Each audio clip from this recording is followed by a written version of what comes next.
The Sethekk are an Arakkoa cult which was founded and led by the one named Ikiss.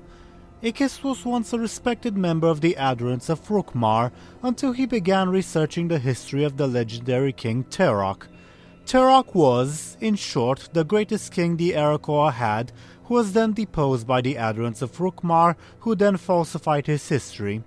Discovering the truth about Terokk shook Ikiss to the core, and he was then exiled and thrown into the Pools of Sethe for this, turning him into a cursed Arakkoa. Ikiss, now driven completely mad, soon began thinking of himself as the reincarnation of Terokk, and he eventually gathered a group of followers to worship Sethe, the darkest of the three gods in the Arakkoa pantheon. His group would then abandon worship of Sethe in favor of worship of an old god.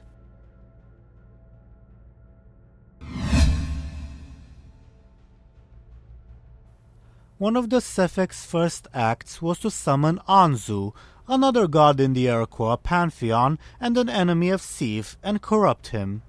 In our timeline, this plan succeeded, and the summoning and corruption of Anzu unleashed a great evil on Junor. Perhaps because of this, most of the other Arakkoa stopped worshipping Anzu sometime between the rise of the Horde and present day, with the exception of the Grishna of Blade's Edge Mountains, who, perhaps for the same reason, fairly recently turned evil and began cursing their surroundings.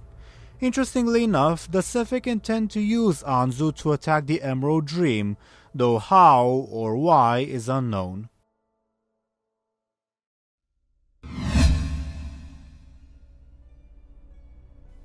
The Dark Conclave were a group of Arakkoa residing in Shadowmoon Valley who also worshipped the old god. These Arakkoa struck out against the Horde in the years before the opening of the Dark Portal by trying to summon their old god master, but were all, except one, massacred by Gul'dan for doing so. Their spirits remained, however, and continued in their task, now augmented by the power of Gul'dan's spell.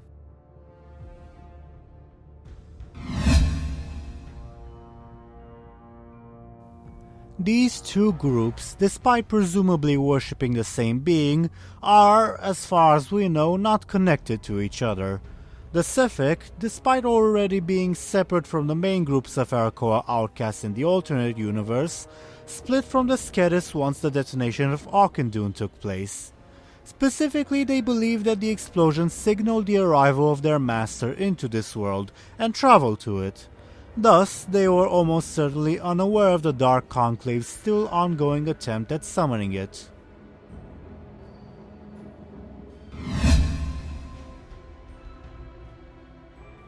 How this old god came into contact with the Arakkoa, or of Draenor for that matter, is unknown, as it probably wasn't present when Agromar visited the world.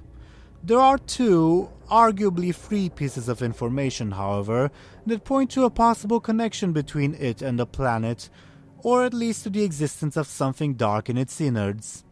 The first are various rumors among the Arakkoa that say that there is, quote, an ever-growing mass of swirling energy buried deep beneath Skedis, which is the capital of the Outland Arakkoa, whispering promises of power to any who will listen.